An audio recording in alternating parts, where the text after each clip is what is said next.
अच्छा, basically हाइकनाशी stands for के हाइकन का मतलब होता है एवरेज, आशी का मतलब होता है पेस।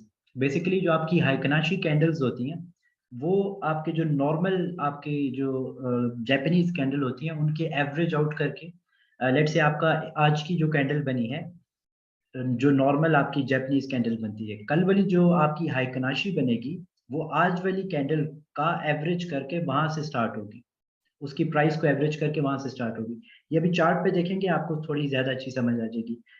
अच्छा, हाइकनाशी को हम ज्यादा यूज करते हैं ट्रेंड डिटर्मिनेशन के लिए, कि आप देखो कि किस डायरेक्शन में आपका ट्रेंड चल रहा है, क्योंकि ये नॉइस को फिल्टर आउट कर लेता है। लेट से आपको कोई अप ट्रेंड है तो उसमें ये आपको ग्रीन कैंडल ज्यादा शो करेगा, अगर उस दौरान कोई आपकी कोई रेड कैंडल्स आई भी हैं तो वो उसको वो बाईपास कर देगा, ज्यादातर वो ग्रीन कैंडल्स शो करेगा ताकि आपको दिखे कि आपका अप ट्रेंड ही चल रहा है। इसी तरह इसको हम यूज इसलिए करते हैं कि ये आपको बहुत ज़्यादा स्मूथ चार्ट्स दिखाता है, नॉइस को रिड्यूस कर देता है। और ज़्यादा प्रेफरेबल ये है कि आप इसको बड़े टाइम फ्रेम पे यूज़ करें और स्विंग ट्रेड्स के लिए यूज़ करें। स्कैल्पिंग के लिए प्रेफरेबल नहीं है, क्योंकि ये एवरेज आउट कर रहा होता है और थोड़ा सा स्लो चल रहा होता है। जैसे मूविंग एवरेजेस होते हैं वो थोड़ा सा स्लो चल रहे होते हैं, एवरेज आउट कर रहे होते हैं। तो अगर आप 1 मिनट पे 3 मिनट पे स्कैल्प कर रहे हो तो उसके लिए ये ज़्यादा रिकमेंडेड नहीं है। तो बड़े टाइम फ्रेम पे ट्रेड कर रहे हो तो वहाँ पे आप इजीली इसको अच्छे तरीके से यूज़ कर सकते हो। अच्छा, अब चार्ट पे चलते हैं और मैं आपको वहाँ पे शो कराता हूँ कि ये आप इसको यूज़ कैसे करोगे। लेट्स से मेरे पास ईथर का चार्ट है और यहाँ टॉप पे आप जाते हो, यहाँ से आपकी कैंडल्स चेंज हो जाती हैं। आप चाहे बार्स में उसको कन्वर्ट कर लो, अब आपके पास सिर्फ बार्स आ जाएंगी, ओपनिंग क्लोजिंग उसी तरह आपको दिखेगा। इसी तरह आप अगर चेंज कर लेते हो उसको हॉलो कैंडल कर लेते हो, आपकी जो बेरिश कैंडल है वो रेड आपको शो हो रही है और जो बुलिश है वो हॉलो होंगी।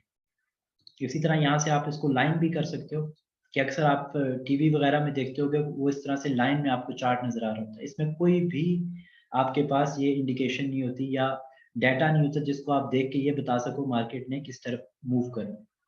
इसी तरह आपके पास यहाँ पे एरिया आप करते हो तो नीचे इसके वो शेडो आ जाता है।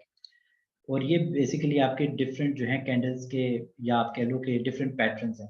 हमने जो यूज करना है वो ये है हाइकनाश।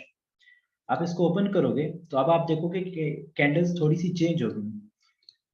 अगर मैं आपको कंपैरिजन के लिए बताऊं तो ये आपकी नॉर्मल कैंडल्स हैं, ठीक है, और ये आपकी हाई कनाशी कैंडल्स हैं। अब इसमें होता ये है कि आपके पास जब एक स्ट्रॉन्ग मोमेंटम होता है अपवर्ड डायरेक्शन में, जैसे आप यहाँ से देखो कि एक बड़ा स्ट्रॉन्ग मोमेंटम है अपवर्ड डायरेक्शन में, तो उस टाइम पे इन कैंडल्स में आपको शेडो कोई भी नजर नहीं आते, नीचे जो टेल्स होती हैं शेडो वो आपके नजर नहीं आ रहे होते।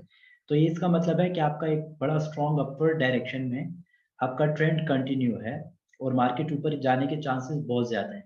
इसी तरह जब नीचे की तरफ आप आ रहे होते हो और आपको नीचे आते हुए विक्स कोई नजर नहीं आ रही कैंडल की, तो इसका मतलब है कि बड़ा स्ट्रॉन्ग मोमेंटम है डाउनवर्ड डायरेक्शन में और मार्केट नीचे की तरफ जा रही है। इसके अलावा आप अगर यहाँ पे देखो कि जो नई कैंडल बन रही है वो पिछली कैंडल की बॉडी के हाफ से बनेगी। जो पिछली कैंडल की बॉडी है उसको एवरेज आउट करके उसके हाफ से आपकी नई कैंडल बनना स्टार्ट होगी। तो इस तरह से आप यहाँ पे अगर देखो, इसको देखो एंड देन आप अगर नॉर्मल कैंडल्स को देखो उसके अंदर बहुत ज्यादा नॉइज आपको नजर आएगा, लेकिन हाइकनाशी के अंदर आपको ये चीजें स्मूथ आउट होती हुई नजर आएंगी। अच्छा, अब इसको ट्रेड कैसे करना है। लेट्स से मैं 4 घंटे के ऊपर चला जाता हूँ और मैं चाहता हूँ कि मैंने ट्रेड करना है हाइकनाशी के साथ, इसको हम कैसे ट्रेड करेंगे। तो मैंने आपको पहले बताया था कि आपने एक नाम याद रखना है, डॉजी कैंडल का, जो हमने आप पहले भी देखा था आम जो कैंडल स्टिक्स में था। होता ये है कि जब आपके पास ये मार्केट नीचे की तरफ आ रही होती है, आपके पास बड़े बड़े कैंडल्स निकल रहे होते हैं, तो वो रिप्रेजेंटेशन होती है कि आपकी बड़ा स्ट्रॉन्ग मोमेंटम है डाउनवर्ड डायरेक्शन में। देन ये होता है कि आपके पास ये जब कैंडल छोटे होने लग जाते हैं, इसका मतलब है कि अब आपका मोमेंटम बहुत ज्यादा वीक हो रहा है डाउनवर्ड डायरेक्शन में, और अब आपके कोई बायर्स जो हैं वो भी एक्टिव होना स्टार्ट हो गए। देन आप अगर ये इस तरह का कोई कैंडल देखते हो डॉजी टाइप, अब ये कंप्लीटली डॉजी कभी होगा, कभी आपका इसमें छोटी मोटी बॉडी होगी, तो अगर इस तरह की नजर आ जाए तो आप इसको एज अ डॉजी कंसिडर करो इस केस में। उसके बाद आप देखते हो कि आपको ये डॉजी नजर आता है एंड देन पहली जो आपकी कैंडल बनेगी जिसकी कोई शेडो नहीं है। जैसे आप अगर देखो तो ये वाली कैंडल वो है जिसका कोई शेडो नहीं है, ये वाली। जब ये कैंडल बन गई यहाँ से आपने लॉन्ग की पोजीशन ले लेनी है, मार्केट उसके बाद ऊपर जाए कंफर्म। अगेन आप जाते हैं डाउनवर्ड डायरेक्शन के लिए, कि आप ऊपर की तरफ जा रहे हो, आपके पास बड़े बड़े कैंडल्स निकलते जा रहे हैं, और ऊपर जाते जाते आपके कैंडल्स छोटे जब होने लग जाएं, इसका मतलब है कि आपका मोमेंटम जो है वो वीक होता जा रहा है अपर डायरेक्शन में। एंड देन उसके बाद आपके पास जब ये ऐसे कैंडल प्रिंट होते हैं, चाहे वो ग्रीन सॉरी रेड में हो या ग्रीन में हो, डॉजी टाइप एक कैंडल आपके पास बनता है। अब आप वेट करते हो कि आपका जो विदाउट एनी विक कैंडल बनेगा, वो जब क्लोज होगा कैंडल, तो मैं यहाँ से एक शॉर्ट की ट्रेड लूंगा।